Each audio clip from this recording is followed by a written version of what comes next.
అనేక సరిహద్దు రాష్ట్రాల్లోని అనేక పట్టణాల్లో పూర్తి బ్లాకౌట్ ప్రకటించింది సైన్యం. దీనికి సంబంధించి జమ్మూ కాశ్మీర్లో పాకిస్తాన్ చేస్తున్న మిసైల్ అటాక్స్కి సంబంధించి డీటెయిల్స్ తెలుసుకుందాం. మనతో retired squadron leader Madhavapeddi Kalidas గారు ఫోన్ లైన్లో జాయిన్ అవుతున్నారు.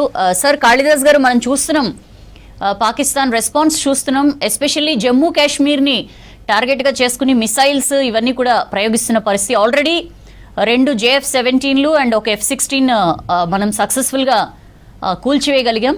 ఏంటి సార్ ఇప్పుడున్న సిచ్యుయేషన్ని ఎట్లా చూడాలి? వాళ్ళు దుస్సాహసానికి తెగబడుతున్నారమ్మా. వాళ్ళ దగ్గర ఎటువంటి ఆప్షన్ లేదు.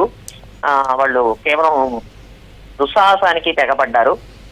ఎందుకంటే వాళ్ళు నిన్న అటెంప్ట్ చేశారు 15 సిటీస్ ని, మిలిటరీ కమ్ సివిల్ సిటీస్ ని.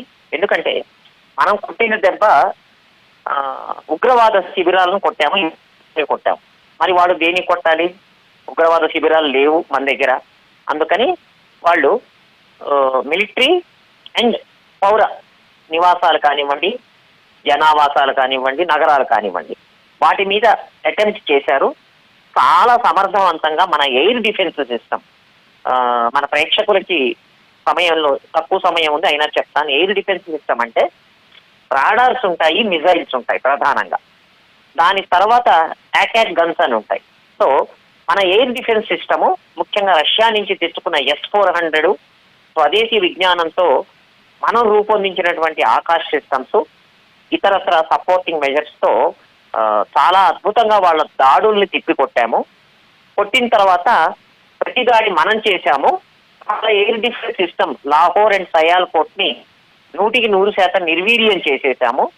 సో వాళ్ళ ఆయుధ వ్యవస్థ తేలిపోయింది మన ముందు. ఆ ఫ్రస్ట్రేషన్ లో ఉన్నారు వాళ్ళు. సో ఏం చేయలేక ఇంకొకసారి ఇప్పుడు ఒక అరగంట 30 గంట క్రితం జమ్మూ, అంటే జమ్మూ చాలా దగ్గరమ్మా, LOCR బార్డర్ కి 10-12 కిలోమీటర్లే. సో దాన్ని అటాక్ చేయడానికి, అలాగే కిందకి జైసల్మేర్ ఎయిర్ బేస్ ను కూడా అటాక్ చేయడానికి ప్రయత్నిస్తున్నారు. వాళ్ళ తలని వాళ్ళే పొరివితో గోక్కుంటున్నారమ్మా. వాళ్ళకి చైనా ఇచ్చినటువంటి ఈ మిజైల్స్, డ్రోన్స్ ఏవైతే ఉన్నాయో అవి తేలిపోయాయి. మన దగ్గర ఉన్న ఆయుధ వ్యవస్థ, మన ఎయిర్ డిఫెన్స్ వ్యవస్థ అద్భుతంగా ఉంది.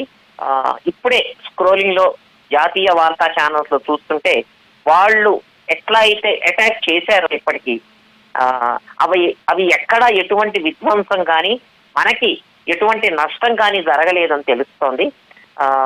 సో వాళ్ళ దుస్సాహసానికి, మూర్ఖత్వంతో ఎస్కలేట్ అంటామమ్మా. అంటే దీన్ని వాళ్ళు పొడిగించడానికి చూస్తున్నారు. సో మన బలమైన వ్యవస్థ, నాయకత్వ వ్యవస్థ కానివ్వండి, ఆయుధ వ్యవస్థ కానివ్వండి, దానిని చాలా ఎక్స్ట్రాగా ఛాలెంజ్ చేశారు. దానికి తగిన మూల్యము డెఫినెట్ గా వచ్చే ఇంకొక 48 అవర్స్ లో వాళ్ళు ఆ తగిన మూల్యాన్ని చెల్లించుకోక తప్పదు. అది మనం చూస్తాం. మరి కాళిదాస్ గారు ఎట్లా చూడాలి సార్ దీన్ని? అంటే ఓ పక్క విక్టిమ్ కార్డ్ ప్లే చేసే ప్రయత్నం చేస్తుంది పాకిస్తాన్. ఏదో తామేదో శుద్ధపూసలైనట్లు, కావాలనే భారత్ ఏవో పైగా వాళ్ళ సివిలియన్స్ ని టార్గెట్ చేస్తూ దాడులు చేస్తున్నట్లు రకరకాల మిస్ఇన్ఫర్మేషన్ స్ప్రెడ్ చేస్తూ ఒకేదో విక్టిమ్ కార్డ్ ప్లే చేసే ప్రయత్నం చేస్తోంది. మరోవైపు ఇట్లాంటి కవ్వింపు చర్యలకు పాల్పడుతోంది, ఉన్న సిచ్యుయేషన్ ని ఎస్కలేట్ చేసే ప్రయత్నం చేస్తోంది. ఎట్లా అర్థం చేసుకోవాలి? ఏంటి పాకిస్తాన్ ఇంటెన్షన్ గా చూడాలి? వాళ్ళకి వేరే చాయిస్ లేదమ్మా. ముందు నుయ్యి వెనుక గుయ్యిగా ఉంది.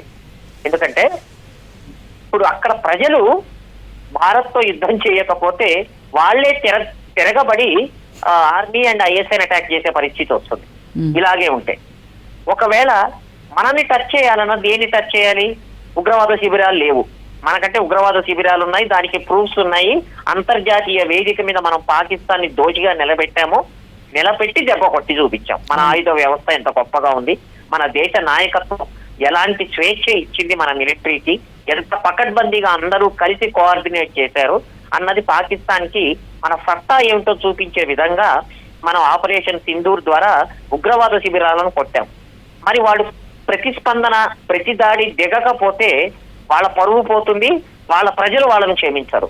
కనుక వాళ్ళకి పరిస్థితి ముందు నుయ్యి వెనుక గుయ్యి. అందుకని ఈ మార్గాన్ని ఎంచుకున్నారు. అయితే వాళ్ళ దగ్గర ఆర్మీ ఉంటుంది, ఎయిర్ ఫోర్స్ అది ఉంటుంది, వాళ్ళ ఆయుధ వ్యవస్థలు వాళ్ళకు ఉంటాయి. వాళ్ళు ప్రయత్నించి 2 అటెంప్ట్స్ చేశారు, ఫ్లాప్ అయిపోయాయి. మన సత్తా చూపించాము. ఇప్పుడు మళ్ళా రెండోసారి మన నగరాలని టార్గెట్ చేయడానికి ప్రయత్నించారు. ఎందుకంటే ఇక్కడ ప్రత్యేకంగా దేని టార్గెట్ చేయాలి? చేస్తే మిలిటరీని టార్గెట్ చేయాలి. మిలిటరీని టార్గెట్ చేస్తే ప్రతి దాడి చాలా తీవ్రంగా ఉంటుంది. అదేంటో వాళ్ళు రుచి చూస్తారు రాబోయే కొద్ది గంటల్లోనో కొద్ది రోజుల్లోనో. ఇక పౌరవాసాల పైన LOCలో కంటిన్యూస్లీ ఆర్టిల్లరీ ఫైరింగ్ చేస్తున్నారు. మన అఫీషియల్ లెక్కల్లోనే 16 మంది చనిపోయారు. సో కనుక దీన్ని ఎట్టి పరిస్థితుల్లో ఉపేక్షించేది లేదు. ఎందుకంటే వాళ్లే ఎస్కలేట్ చేస్తున్నారు. మనం పద్ధతిగా ఉగ్రవాద శిబిరాలను మాత్రమే చేస్తున్నాము. వాళ్ళకి యుద్ధం చేయటానికి ఇక్కడ వేరే ప్రత్యేకమైన పరిస్థితులు, రీజనింగ్, లాజిక్స్ కూడా లేవు. కొడితే మిలిటరీ టార్గెట్స్ ను కొట్టాలి, సివిలియన్స్ కొట్టాలి. ఇవి మిలిటరీ టార్గెట్స్ ను కొడితే అది వాళ్ళు యుద్ధాన్ని తీవ్రతరం చేసినట్టు, ఆ రకంగా నష్టపోతారు. సివిలియన్ టార్గెట్స్ ను కొడితే పరిస్థితి ఇంకా దారుణంగా తయారవుతుంది. వాళ్ళ పరిస్థితి మొత్తం ప్రపంచం ఉమ్మేస్తుంది వాళ్ళని. అది వాళ్ళకి తెలుసు. వాళ్ళ పరిస్థితి మళ్ళా చెప్తున్నాను, ముందు నుయ్యి వెనుక గుయ్యిగా ఉందమ్మా. ఇంకొక మాట కూడా ఏంటంటే, ఎక్కువ రోజులు ఎన్ని రోజులు వాళ్ళు నిలబడి యుద్ధం చేయగలరన్న పరిస్థితి ఉంటుంది. సో వాళ్ళ దగ్గర ఉన్నటువంటి మందుగుండు మొత్తం ఆర్మమెంట్ అంతా ఎక్కువ రోజులు రావు. ఆ కొద్దిగా ఉన్నంతలోనే మనము సాధ్యమైనంత వరకు అటాక్స్ చేయాలని చూశారు. కానీ మన ఆయుధ వ్యవస్థ ఎంత గొప్పగా ఉంది, మన ఎయిర్ డిఫెన్స్ ఎంత గొప్పగా ఉంది. మన డ్రోన్స్ ఇప్పుడే చూస్తున్నానమ్మా, 3 యుద్ధ విమానాలు రాజస్థాన్ సెక్టార్ లోనో కాశ్మీర్ లోనో F-16 ఒకటి వాళ్లే ఒప్పుకున్నట్టు వార్తలు వస్తున్నాయి. చైనా నుంచి దిగుమతి చేసుకున్న JF-17లు రెండింటిని మన ఎయిర్ డిఫెన్స్, మన మిజైల్స్ కొట్టిపారేశాయి. అంటే అసలు ముందు చైనా నుంచి వాళ్ళు ఇంపోర్ట్ చేసుకున్నవి మన ఆయుధ వ్యవస్థ ముందు ఏమాత్రం పనికి రాకుండా తేలిపోతున్నాయి. ఎట్లా సార్? అంటే ఈ JF-17 గానీ F-16 గానీ చాలా గొప్పగా చెప్పుకుంటుంది పాకిస్తాన్. అట్లాంటి వాటిని కూడా మనం సమర్థవంతంగా కొట్టేయగలిగే ఉంటే ఎట్లా సాధ్యమే? F-16 ఎగిరిపోయాయి, ఒక F-16 కూడా ఎగిరిపోయింది. ఎట్లా సార్, ఎట్లా సాధ్యమైంది అది? ఏదమ్మా, మనం ఎట్లా వాళ్ళు అంత గొప్పగా చెప్పుకునే వాటిని కూడా మనం, ఫైటర్ జెట్స్ ని కూడా మనం ఎట్లా డౌన్ చేయగలిగాం? దాన్నే ఎయిర్ డిఫెన్స్ అంటారమ్మా. అంటే మన దగ్గర ఉన్నటువంటి సుదర్శన చక్ర S-400 ని, దాని రేంజ్ చాలా దూరం అమ్మా. వాళ్ళు టేక్ ఆఫ్ అయిన వెంటనే కూడా తెలిసిపోతుంది. మన లోపలికి రావటం కాదు, వాళ్ళ దేశంలోనే అవి టేక్ ఆఫ్ కాగానే F-16 కి సంబంధించిన వ్యవస్థకు తెలిసిపోతుంది. దాని నుంచి తప్పించుకోలేరు. ప్లస్ మన DRDO అద్భుతంగా మన స్వదేశీ పరిజ్ఞానంతో ఇచ్చినటువంటి ఆకాశ సిస్టమ్స్ ఉన్నాయి. ఇలా మన ఎయిర్ డిఫెన్స్ సిస్టమ్ మొత్తం ఇంటిగ్రేటెడ్ అమ్మా, చాలా పకడ్బందీగా ఉన్నది. అందుకల్ల అసలు వాళ్ళు బార్డర్ లో రాకుండానే కూడా కూల్చేసి ఉండొచ్చు. వివరాలు మెల్లగా బయట వాళ్ళు చెప్పుకుంటుంటారు. కానీ ఈ రోజు వాళ్ళకి అర్థమైంది అసలు మన శక్తి, మన ఎయిర్ డిఫెన్స్ ఎంత స్ట్రాంగ్ గా ఉంది, వాళ్ళకున్న ఆయుధాలు. అంటే వాళ్ళు ఒక రకమైన ఎక్స్పెరిమెంట్ చేస్తున్నారు. స్వాన్ డ్రోన్స్ అంటే ఒకేసారి 50-40 డ్రాన్స్, వాళ్ళకున్న మిజైల్స్, ప్లస్ ఒకవేళ వాళ్ళు యుద్ధ విమానాలు పంపితే మన ప్రతిస్పందన ఎలా ఉంటున్నది అన్నది వాళ్ళు ఒక ట్రయల్ వేశారా, లేకపోతే అసలు చూద్దాము అంటే ఎక్కడైనా గ్యాప్స్ దొరికితే చొరబడి ఎక్కడైనా బాంబింగ్ చేయాలి. పెద్ద ప్రశ్న ఏంటంటే ఎక్కడ బాంబ్ చేస్తారు? ఎందుకంటే మిలిటరీని టచ్ చేస్తే అది చాలా తీవ్రం అయిపోతుంది. సివిలియన్స్ ని పెహల్గామ్ లో వాళ్ళు టార్గెట్ చేసినందుకే ఇంత దాకా వచ్చింది. అందుకని వాళ్ళకి అసలు ఒక మాటలో చెప్పాలంటే వాళ్ళకి అసలు ఎక్కడ బుర్రలు పనిచేయట్లేదు, మతి భ్రమించున్నట్టుంది. వాళ్ళకి ఏం చేయాలో తోసక ఇంకా డెస్పరేట్ సిచ్యువేషన్ లోకి వచ్చారు. వాళ్ళు ఒక్కొక్క స్టెప్ వేస్తున్నారు. వాళ్ళు వేసే ప్రతి దుశ్చర్య, వాళ్ళు చేసే ప్రతి దుస్సాహసాన్ని భారత్ చాలా తీవ్రంగా ప్రతిఘటిస్తుంది.